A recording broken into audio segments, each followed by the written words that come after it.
I've had a couple of musicians like either comment or like DM me about the jerseys and like getting one of the jerseys, which is kind of insane to like have artists who have, 500 plus thousand followers being like, hey, that's a sick jersey. I want it. And you're like, sure.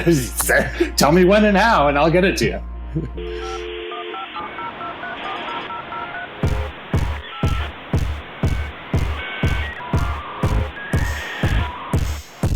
Welcome to Log Off. Everyone has an internet story to tell, and today we're hearing from Pete Rogers. Pete is a prolific designer of custom sports jerseys. Millions of people on social media have watched time-lapse videos of his creative process. He's at Pete M. Rogers, and many sports fans like the design so much they purchase real-life versions. I'm excited to talk to him about his creative process and what it's like to make digital things that people put on their physical bodies. But first, Pete, let's start this podcast the way we always do, at the beginning. What is your earliest internet memory?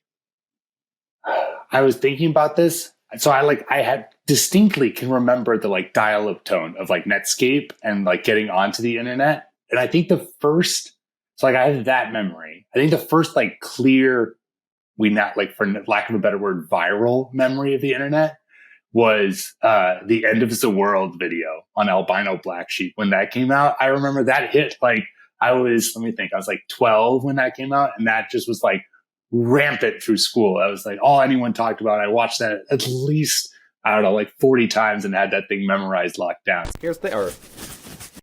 Chilling. Damn, that is a sweet Earth, you might say. Wrong. Alright, ruling out the ice caps melting, meteors becoming crashed into us, the ozone layer leaving, and the sun exploding, we're definitely going to blow ourselves up. Okay. That's probably like the core first time where I was like, okay, this is like the viral internet that we know now. Okay, yeah, Albino Black Sheep. Now I have you pegged exactly what your internet is. What other kind of stuff were you consuming back then? Oh, played a ton of backyard sports, like out the backyard football, backyard baseball. Even then, I was doing design stuff just for my own fun and free time. So like I taught myself Photoshop, and my siblings and I growing up, we would make movies and record music very, very amateurly. But for those, I would like make movie posters and album covers. So that was all the kind of stuff that I was doing early on in the world of computers and internet. Were you publishing those so people could consume them? Yeah, kind of. So like the music stuff I did mostly just for my own fun. And again, like I kind of play the piano and I can't really sing. So it really was not like well done music.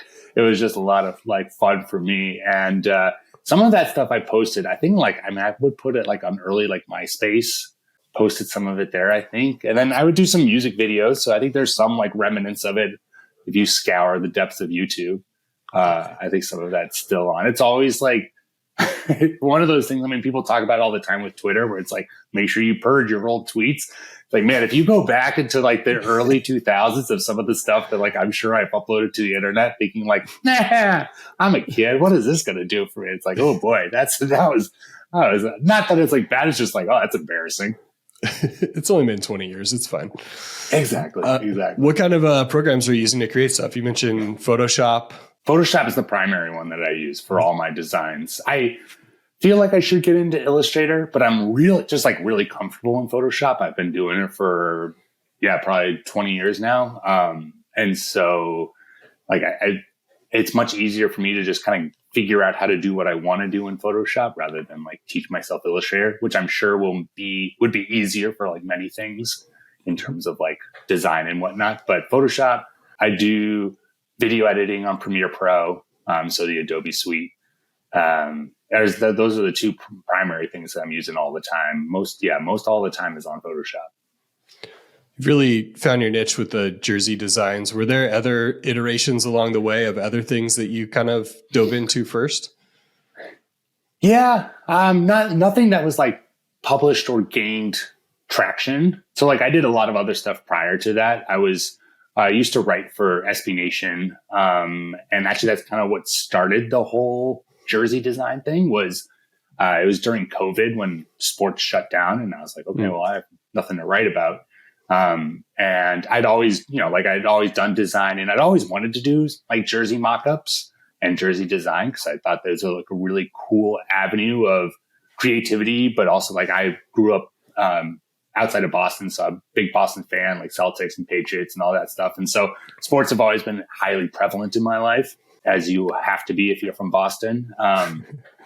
And so like, it felt like a really nice marriage of being like, oh man, that's a cool jersey, but I think I could do something cooler or better or a different take on it. And so it was during COVID when everything was shut down, and I happened to stumble upon a okay basketball jersey kind of template, and was like, all right, maybe this is something I could do. And so I redesigned the NBA. And then just through there, kind of naturally kept redesigning different leagues depending on what templates I found. And then that kind of all blossomed into an actual kind of like, oh, people are following and checking in to like see what I'm going to design next. And so that kind of turned it into a, for lack of a better word, profession. Do you remember the very first one you made? Yeah, the very first jersey I made was an old Celtics jersey. It was green, and it just said Celtics across the chest with the numbers. But like the twist that I did was that it had the parquet pattern in the cuffs. It's nice. It's definitely not my best, definitely not my favorite. But it was the first one where I was kind of like putting the pieces together, and then kind of went from there. I'm pretty sure that's definitely the earliest one I've ever published. I don't think I have anything earlier than that in terms of just like having fun or doodling around. For people who might want to dabble in this or take it on, are you like professionally trained in design, or is it something you just like have an eye for and have gotten so many reps over the years? Something definitely not professionally trained. Mostly just something I guess I have an eye for that I've trained myself to do. It's a lot of, and this is the advice I give to people with anything design wise, is copy what you're seeing. So you get comfortable with like the formats and how it's pieced together. Like I did this when I was a kid with like album covers or movie posters, where it's just like, you start replicating what you're seeing. So you get the template where it's like, album title and picture of the band. And it's like, okay, well then what can you do differently than that? Or how can you make it your own? Or, movie poster where it's the two main leads standing next to each other back to back and the title of the movie on it. It's like, okay, well then once you're comfortable with that, what's the next step that you can take to kind of play within those formats? And same thing with jerseys, right? If I replicate enough jerseys I've seen, that for every league, there are different rules for like what goes on a jersey. But like basketball, you've got, tend to have the team name, big number, and then it's just kind of like up to you as to where you want to put decorations on the cuffs and sleeves, or whether or not you want to put it on the body of the jersey. And then once you get those kind of like basic premises really locked in, you can get creative and start pushing those things a little bit and being like, okay, what if we put the title, down below the number? And what if we put a big design on it and all that kind of stuff? So really it just came from looking at a ton of jerseys, replicating the jerseys myself, and like figuring out how that design process works. And then just kind of continuing to push different corners and being like, okay, what if we did this? What if we did that? So when you first started making these, where were you putting them? Was it content for SB Nation, or were you putting them on your Twitter handle? So I posted them to Instagram and shared them through the SB site. So I was writing for their fantasy football, fantasy sports collective site. And so I published them on that because we were just looking for content to share. And then worked with them on another collaboration. We did a redesign of the WNBA jerseys. And worked specifically with SB Nation for that. And that was all just on Instagram. The jersey design on Twitter, I didn't move over until I started this Celtics Victory challenge that I gave myself back in 2022. And that came from an idea of like, I built a following on Instagram and wanted to kind of bring some of that to Twitter. And at the time I was following Boston accounts. I just tweeted about Boston sports. And so I was like, okay, let's do that with Boston sports. And someone who I was following at the time, and they were doing kind of a thing that I took and modified, is an artist on Twitter named Rita Oak. And what she was doing was she did for every day, until the 49ers won the Super Bowl, she would draw a picture of the 49ers in some, method or form. And I didn't have it in me to design a jersey every single day. Thought that would have been maybe a bit too much. So I linked it to victories. So every time the Celtics won, I would design a new jersey. And of course, that first year I did it, they did 56 wins, I think, 57 wins, which was still more jerseys than I had anticipated. And then, of course, last year was 64, and this year we're already at 50, so on pace for probably another 55 plus wins. Yeah, I was going to say, for most teams, that's not as big of a chore, but the Celtics are just grinding them out. Yeah. Do you see any end in sight? Like, is this going to be the last season, or you're like not short on motivation here? I always say that at the end of each season where I'm like, okay, I kind of feel like I'm out of ideas, and I come back the next season. I don't know. There's part of me that thinks that maybe just taking a break to let things kind of see if a little bit of time off comes up with helps fill the tank again with ideas. But then there's also part of me where I'm just like, it excites, I love it. It's also a way for me. I live in Minneapolis now. And so it's a way for me to stay very in touch with the Celtics and keep extreme close tabs on game to day basis, who's playing well, and all that kind of stuff that I don't get anymore without being in Boston. And so it's a really great way to stay really close to the team. And obviously coming off of a championship feels great and is awesome. And so it's a lot of fun to stay in touch with that. So I don't know. I always feel during the season, I just kind of let the season roll. And then once it comes to the off season, seeing whether or not, looking back on the jerseys I've done for that year, it's okay, did I feel like these were good? Did I feel like I have more? If I feel like I'm just kind of grasping at straws and just kind of putting out stuff that I'm not in love with, then I don't think it's worth, doing it. But right now, still having some ideas, still thinking there's more content out there to be done. So we'll see. So you really got the ball rolling on Instagram. Do you remember a specific design that kind of catapulted your account forward? Was there a specific one that, got traction? It's a good question.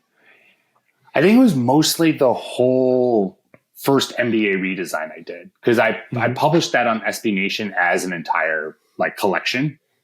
And so then the article itself got a lot of traction. And then that funneled people to my Instagram. And then from there, I would say the ones that really got people excited was after redoing all of the leagues, I did an NBA series where I redesigned NBA jerseys, kind of more like soccer kits, where they're really graphic, have a lot of patterns. And that was, a lot of people got excited about that. That was one that I feel got a lot of traction and garnered a lot of engagement. And then things kind of ebbed and flowed until I started doing the reels. And then once I did the reels, and that's all, I only started those, I want to say a couple months ago, maybe a little bit more than that now. And that was a huge another bump of engagement and people following and just people seeing content. Yeah, I've noticed the teams and brands hop into your mentions on those quite a bit. Do you have a biggest WTF moment where you're I can't believe this brand is in here? Yeah. Or this person?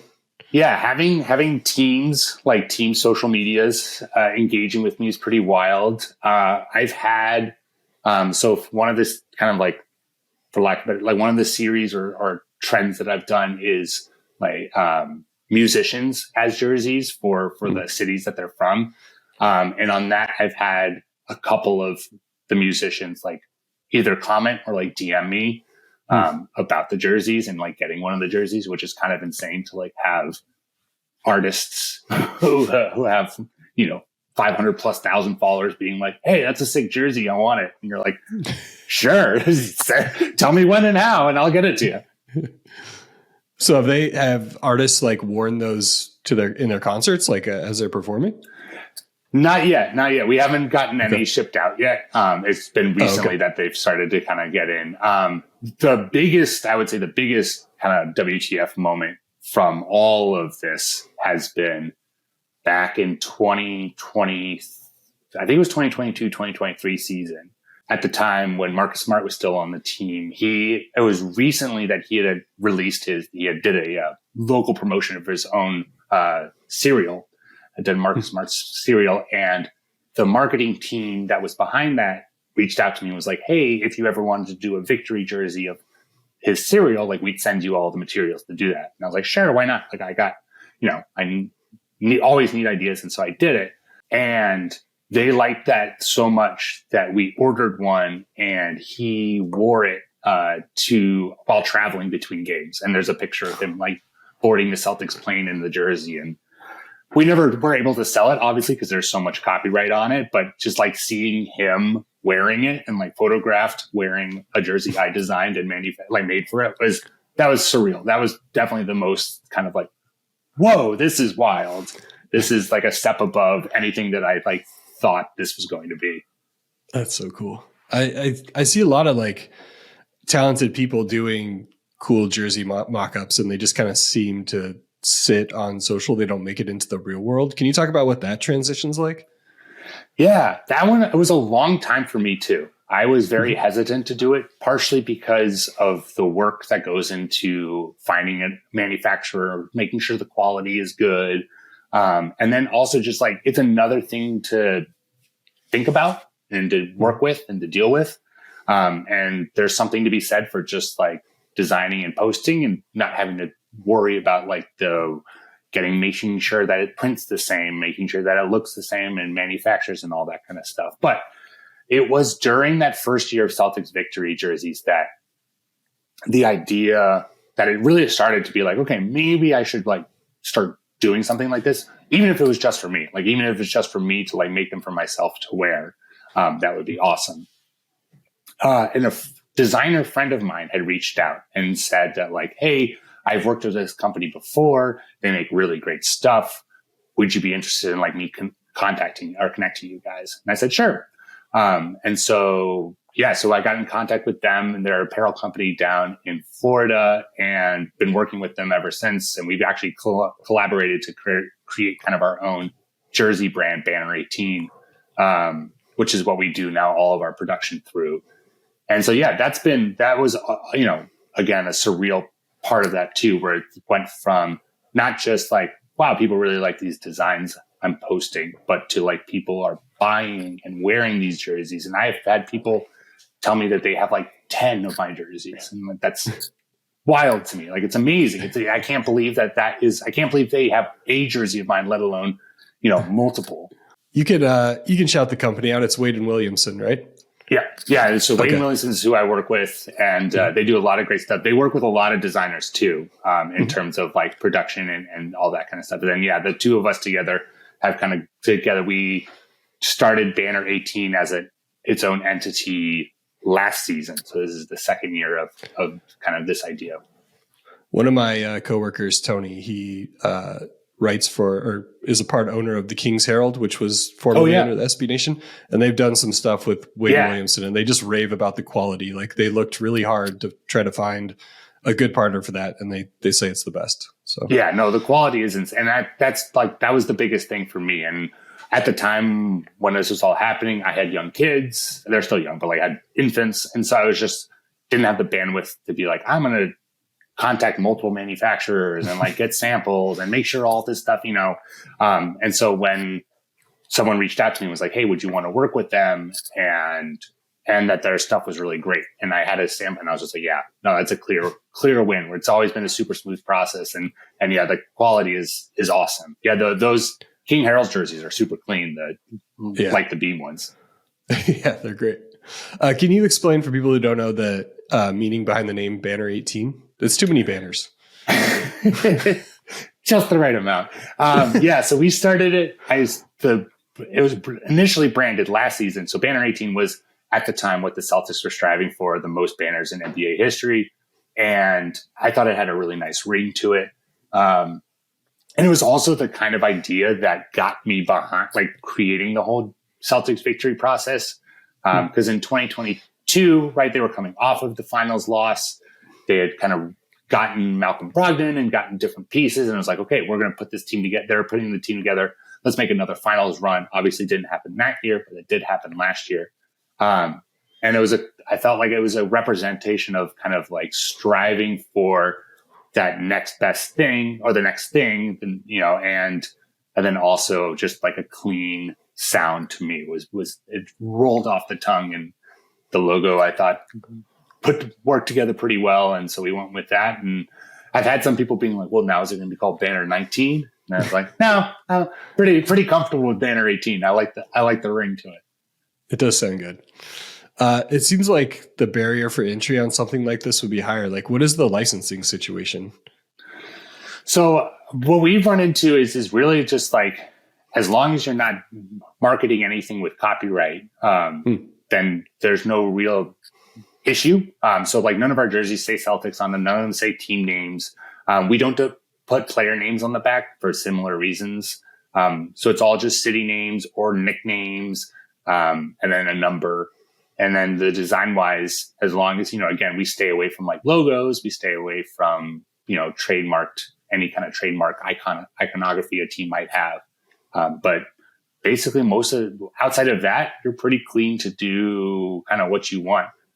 We've had one company reach out to us about shutting down a jersey before, so we've done that. That happened once. But other than that, it's been just designing and promoting. How do you decide which designs are digital only and which ones actually go into production?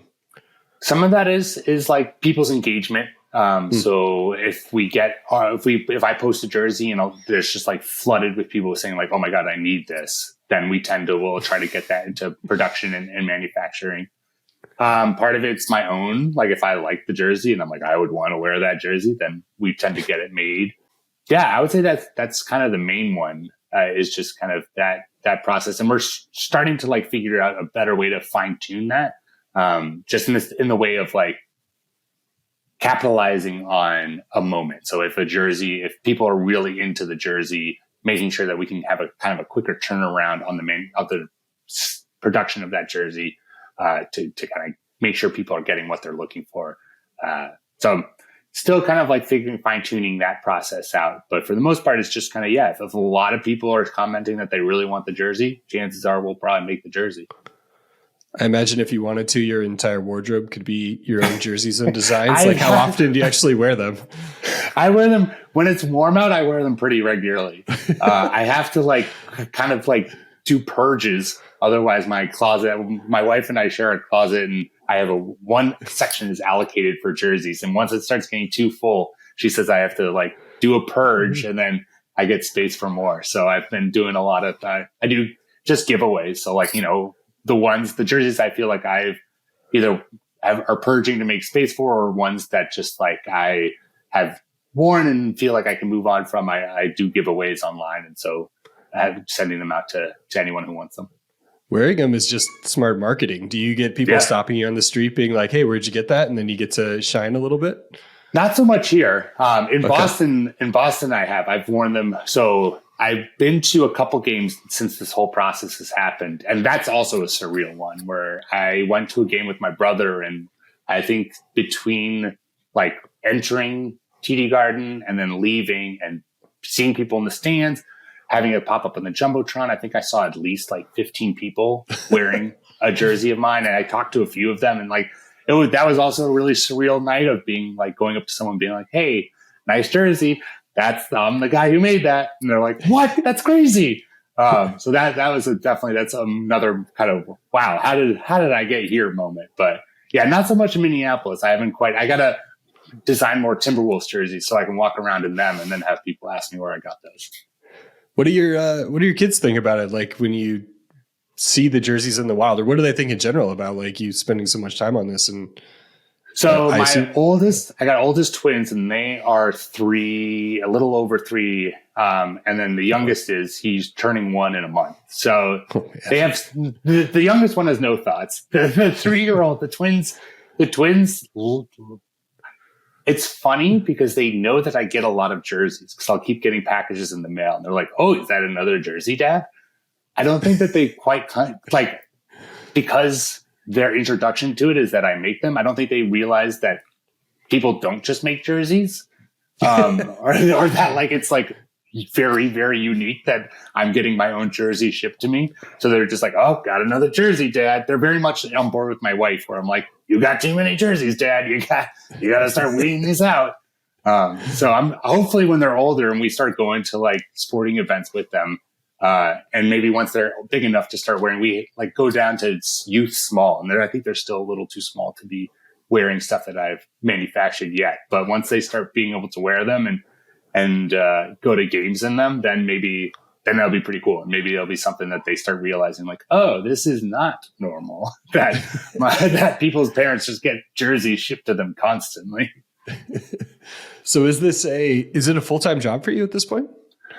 Yeah. So I primarily stay at home dad. And then I kind of use this in my free time this is pretty much, it's between this and parenting are the two things that I do. And it's nice. It's great because because it's all my own schedule, I can, if I have a lot of free time, really invest into it and like get a bunch done and do a lot of stuff. And I've started to, do some like stuff on YouTube in terms of like my design process and because people have asked about that. So I've started to kind of spend some time doing that on YouTube. But then also if like, last week, both the girls were bouncing between illnesses and being at home. And so it's like, okay, can't really do any work this week. And that's fine. I can put a pause on it for when I need to, and then always come back to it, which has been really, really helpful. God, that's awesome. It's just like the perfect amount of flexibility. Yeah. And again, especially with young kids, like there's so much to handle. It's perfect. Yeah.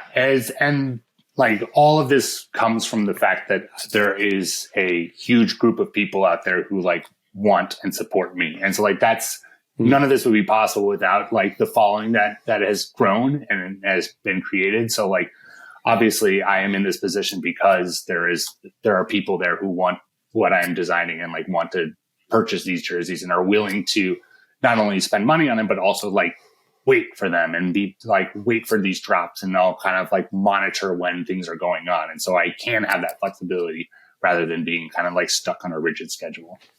I would love to know, and we could add visuals in post-production so people know what you're describing. Can you give me your 5 favorite designs you finished? Yeah. Let me bring them up so that I can accurately describe them, because it's always an impossible task when people ask me this, and it's a great question. And I have been spending a lot of time like thinking and having this list in my head, because it is really hard. Like it is, people always say, it's like many too. That's part of it. And people are always like, oh, it's like picking between your children. And I don't know if it's picking between my children. It's more of like, there are pieces in every jersey that I really love. And so it's hard to be like, yeah, this is the one. But the few that I think really click for me in terms of how they're put together, and then also just like moments in time. So like the first one I think probably is my most popular ever to be manufactured, and that's the Boston MBTA jersey. It's based off of the Boston subway, and so it's has Boston in a vertical line down it with the Boston T logo as the T. And then coming through that is the blue line, red line, orange line, and green line.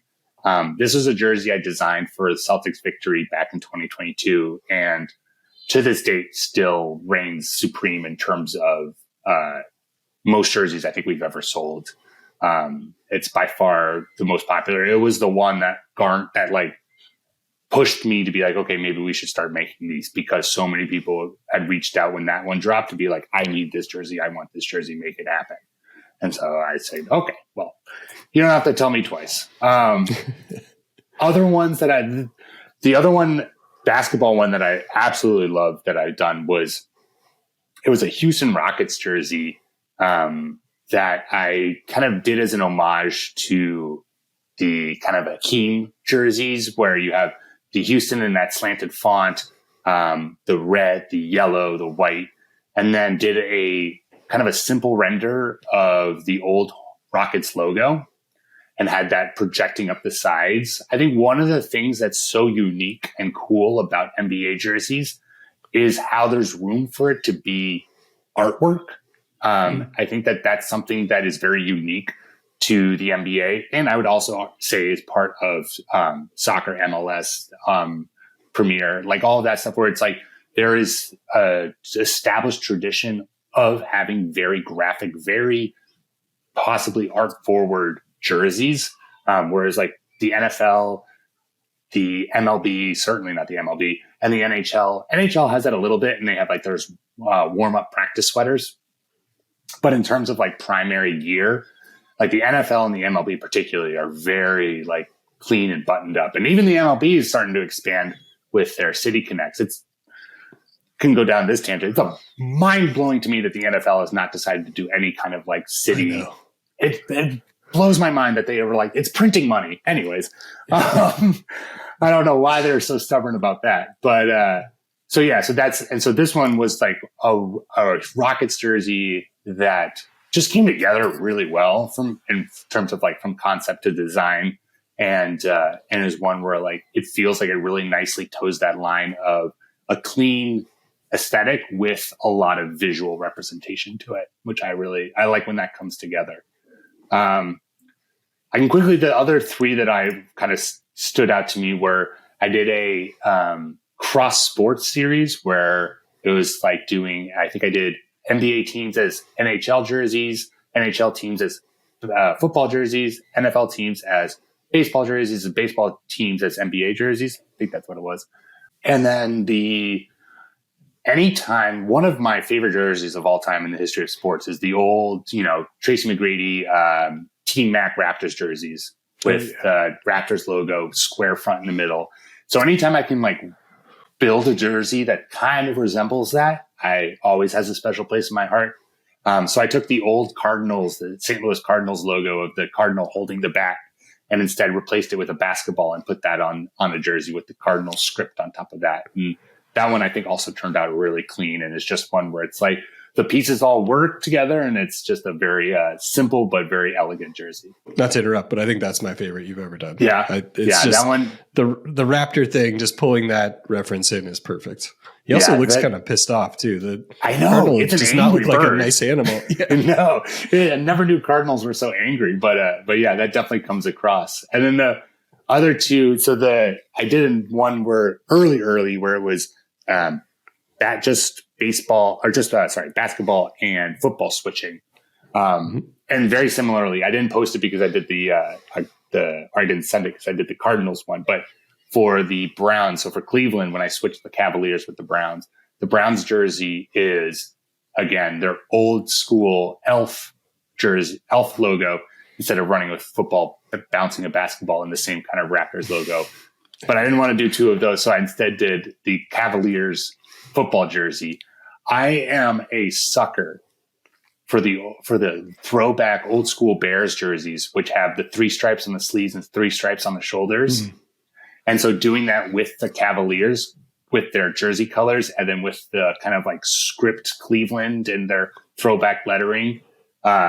This was one, again, where I just like all the colors and designs put together on that jersey, and it looked like an NFL jersey that I would be like, that is a clean, beautiful NFL jersey. And then finally, this was actually for the Coyotes way, way, way back, reached out to me about designing, doing some mocks for them. This was many, many years ago.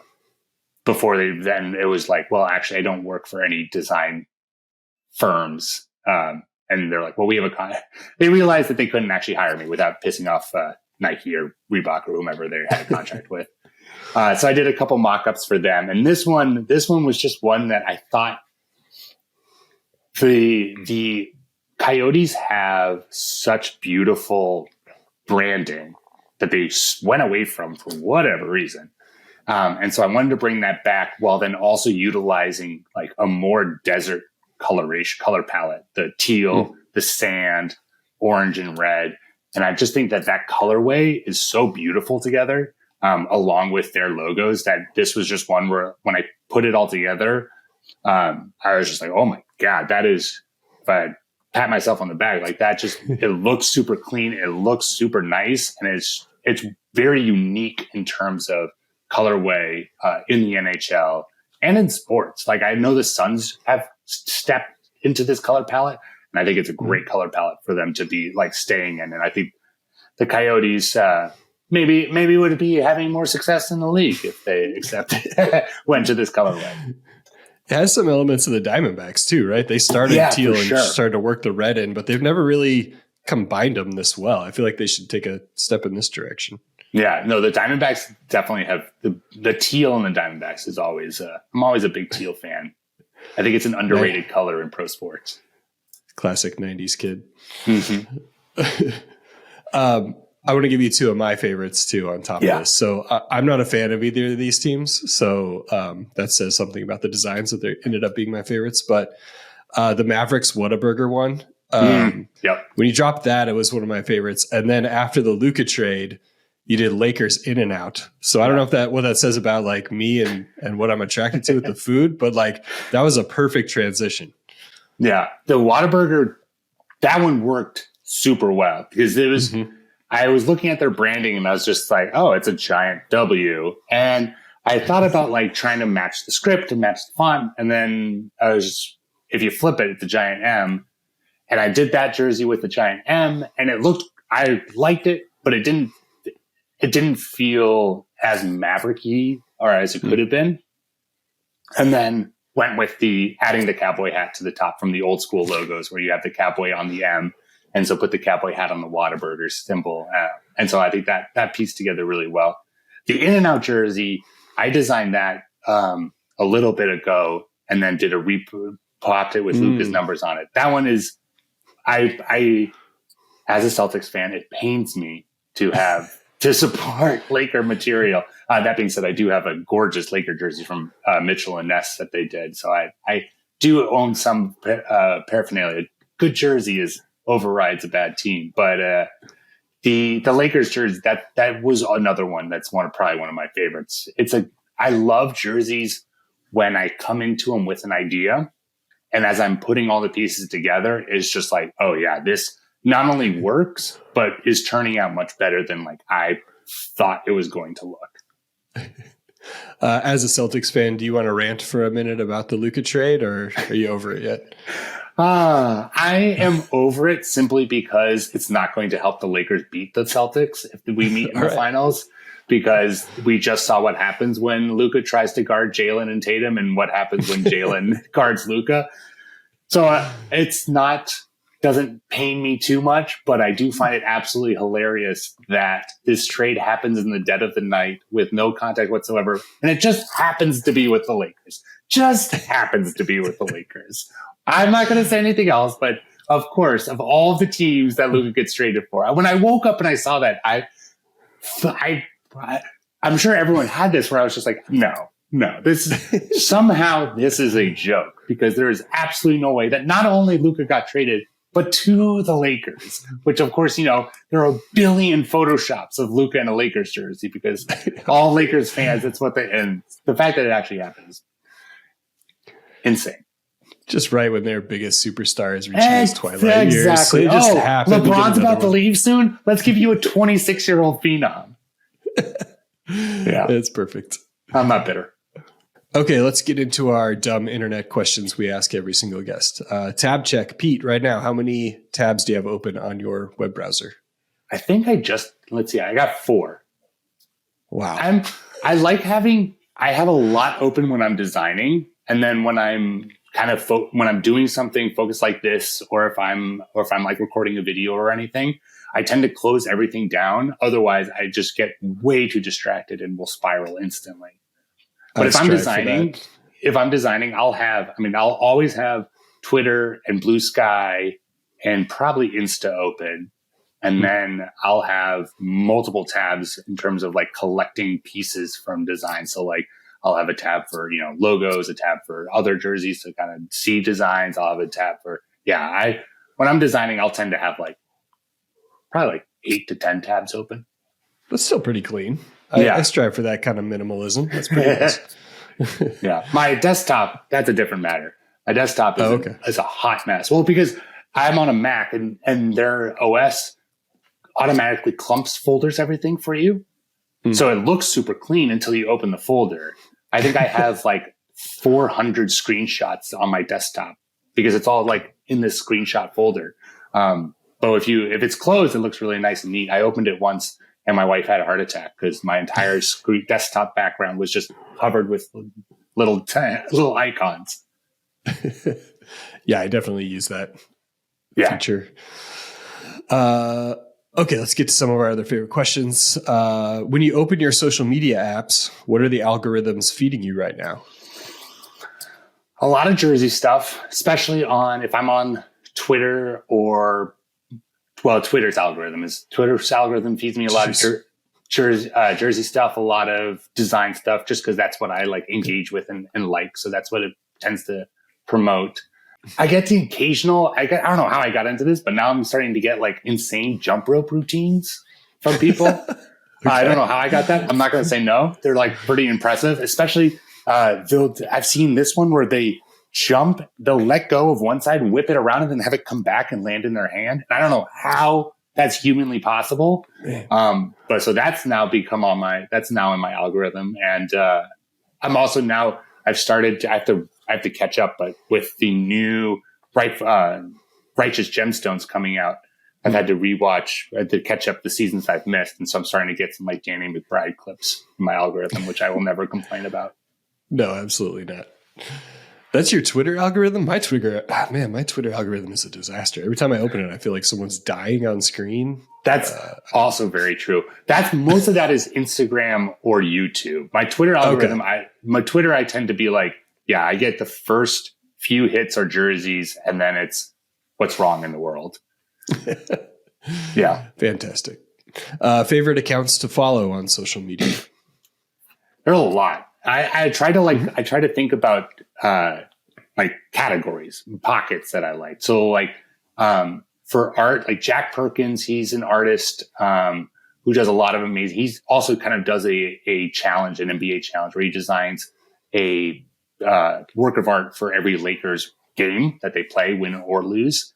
And that's across all socials. I love the drawing style he has. On Insta, Easy Book Design is a really cool book cover design artist. I don't see that. You said it's Easy Book Design? Easy, the letters easy book design, all one word. Nice. And they also have, there's a very similar format to my reels where it's like the quick design process of then looking at those designs. And there's just very clean book design, which I'm a big fan of. This one's an instant follow. This is great. It's awesome stuff. Pure humor and entertainment. Rob Anderson, he's a comedian. There it is. He's a comedian who does like these TV show book breakdowns, which are hilarious. Also, obviously on Twitter, if you don't follow Trill Withers is a must follow in terms of just like the meme of Twitter, which I love to bask in before it became a neo-Nazi cesspool. And then there's a lot of great jersey designers out there. I know Casey Vitelli and Landon Watnick on Twitter are doing full NBA redesigns, which are amazing. But there are a whole bunch of designers out there who are doing really amazing stuff. Honestly, if you just go on Insta and you follow the hashtag jersey concepts on Insta, that's a lot of great stuff that shows up.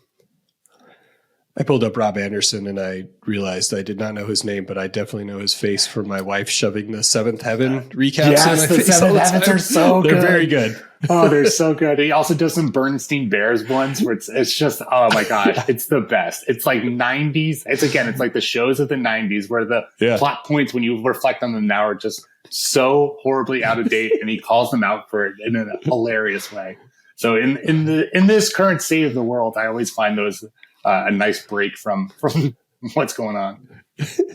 My wife is going to love that Rob Anderson that I mentioned on the pod. I'm going to go home and tell her tonight. Excellent. What is a corner of the internet people might be surprised you're interested in? I've kind of just stepped into this corner recently, and that's fake Pokemon, people designing their own Pokemons. It's really cool. I think it's again another level of really cool creativity of taking in all of the styles of Pokemon and all the different styles of drawings and what kind of constitutes a Pokemon, and then like using those same parameters to create your own. I'm also really big, also Lego builds. So there's something very like meditative for me is like watching just watching people build while listening to the clicks in the way that those videos are made. Those are ones that I kind of just like resonate with me, and I like to just kind of zone out to. Never thought about Lego ASMR as probably. I know it's kind of, it's like, yeah, I'm not a big ASMR guy, but like the Lego somehow it just like the clicking sound is I mean, I grew up with Legos, and so like they were always in my house growing up. And so like it very much sends me to that point in my childhood. Oh yeah. That's nostalgia overload. Oh yeah. For sure. What is the last thing that made you truly laugh online? God, a lot of stuff. I think that the most recent thing was a video I sent to my wife a couple days ago on Insta, which was a guy with a period cramp simulator. And so he recorded himself with a woman, and she had it on her, and he's like, okay, it's at level 10. She's like, nah, I don't feel anything. It's like, okay, level 50. Nah, I don't feel anything. And then it cuts to him having it at level 50, and he's like convulsing and just like can't like stand up straight. And then it cuts back to her, and he's like, okay, level 70. She's like, nah, I don't feel anything. And so just the juxtaposition of him just being like in awe of her handling this period simulator, despite the fact that like, you know, she's had like, this is not new feelings for her, but then putting it on him and him just like being unable to control his body whilst having these pains.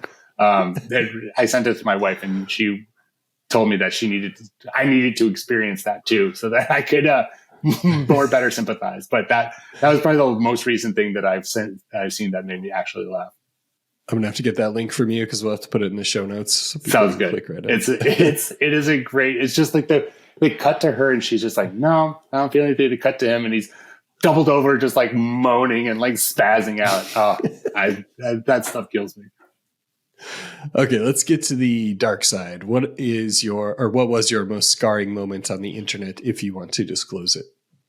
That one, I don't know. I was trying to think of like, I mean, I've had like viral tweets that you get the like spam bots coming into your stuff, or like, or, you know, just like, I'm trying to think of like anything that's been truly scarring. And I don't think there was any, I mean, other than like, just like seeing, and it's the weird juxtaposition of like one of the things that is, I think, beautiful about the internet and beautiful about social media is the expediency to which information can be shared and from anyone doing anything.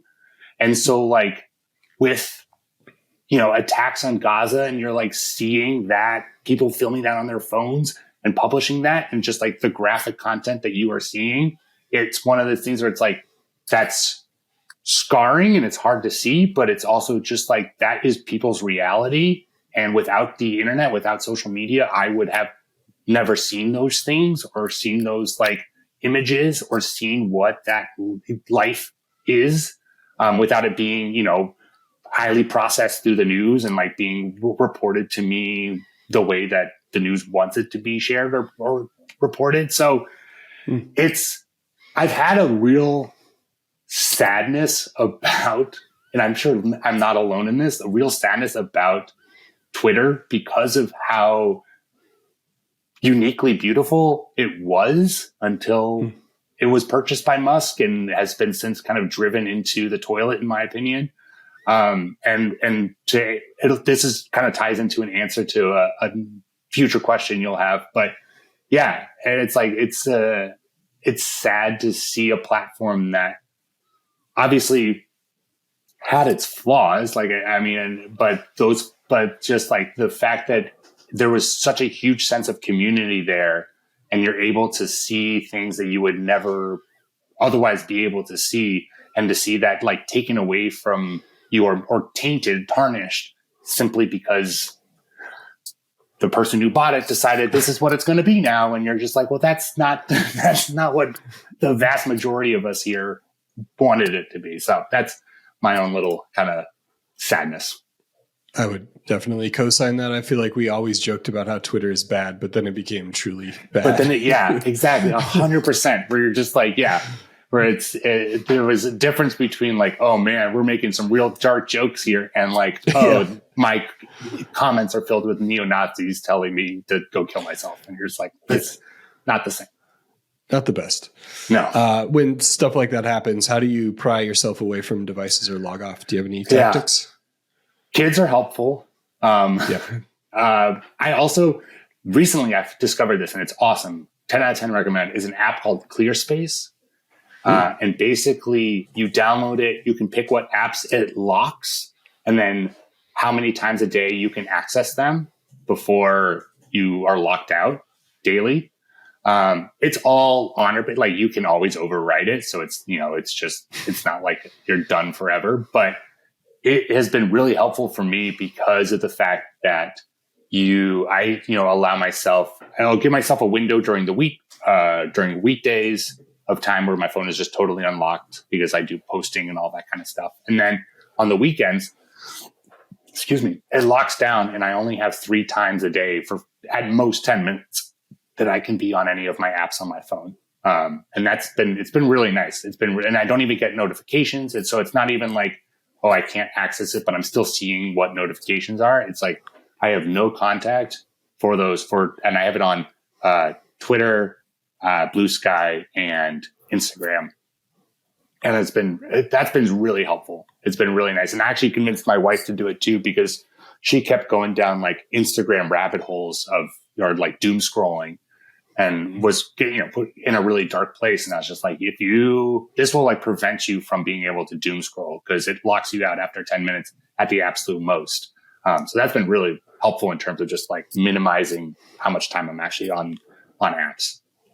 I like that a lot. I feel like on the one hand, it's like, oh, this is what it's come to. We have to use apps to keep us out of apps. But I mean, I used one called Forest that a previous guest mentioned, and it basically like puts an animation on your screen where a plant is like growing into a tree, and you can earn like, as the trees are planted, you're like building a forest, and you can easily override it. But just every time that I kind of passively reach to my phone now, I see that, and it kind of dissuades me a little bit. So I feel like it's a little bit of progress. 100%. It's the same thing where it's like, I used to just be like, okay, the kids are all entertained, I'm going to just like quickly check Twitter or quickly check Blue Sky. And now there's a process. Like I have to open it. It asks me, do I want to use one of my times? And I say yes. And it has me take a breath. Then it says, how long would you? And so like that whole process takes 30-ish seconds to open the app. But in that 30 seconds, attention spans change, and the kids now want me to again, or like the kid, something's come up. And so it's like, instead of just like popping it on for like 20 seconds, when I open it to try to open it, it's like, well, do I really want to go through that process? Am I really having the free time to like do all this right now? No. And so it's been really helpful in just like the mindless, like there's a 5-second pause, I'm going to look. That's been really great.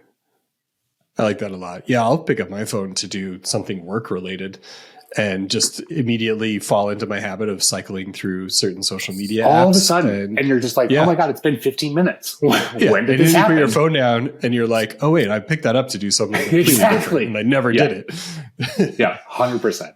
100%. Where do you think you would be without the internet?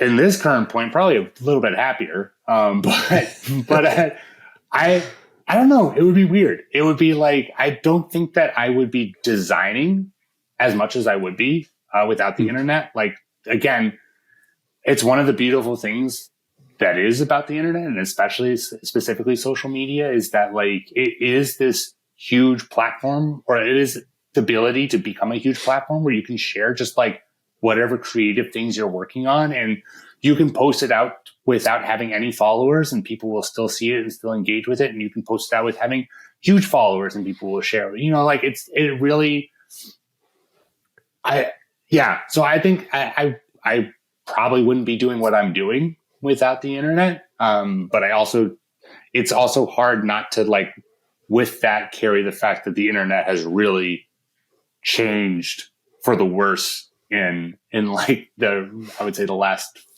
4 or 5 years.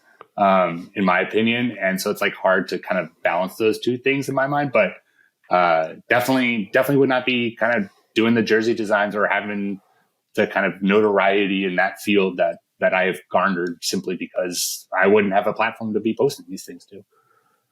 Let's say that happened and the internet went away. What's the one thing you would want to save?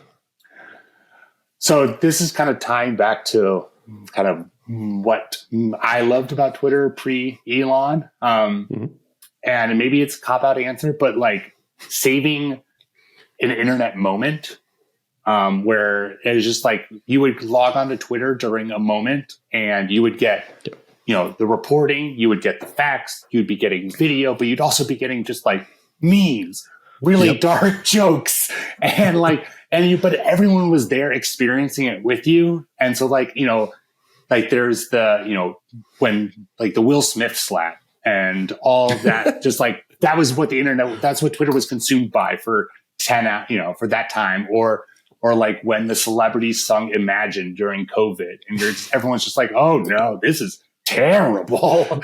I think in a dark way, one of my personal favorites, and I mean, sorry, English viewers, I guess, but like when the Queen died, that was also, I just felt like kind of a Hall of Fame Twitter day because you had people like mourning, but then you also had large people just like celebrating and like calling out what the monarchy kind of was.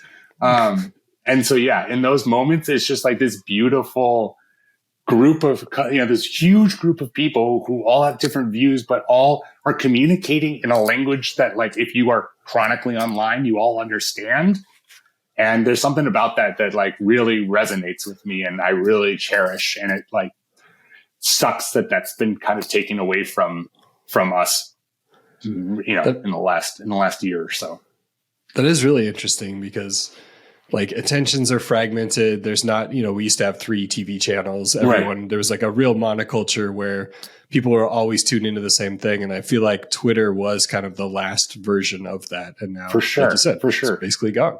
Yeah. And I mean, you can even go back to like, any Game of Thrones episode like that was, and then you would go straight to Twitter and be like, what are people talking about? What is like, it was, no, you're totally right. Where it just felt like that was the last thing where you just like needed to tune in.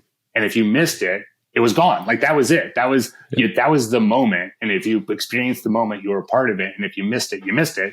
And there's something about that I think was like, I loved being a part of that and like being like able to enjoy and interact in those moments. And now the fact that that's just kind of like, I mean, it still is happening, but I just feel shitty anytime I'm on Twitter or, it's like what you said earlier, where it's just like, you get like some cool stuff. And then mostly it's just like spam stuff being blasted at you. And you're like, oh God, what happened?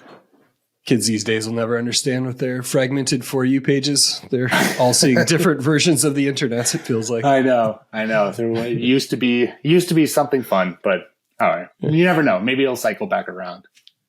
I hope so. Yeah. All right. Thank you, Pete, for this discussion and for your many contributions to the internet. This is Ryan Perry saying, log off. The internet will still be there when you get back.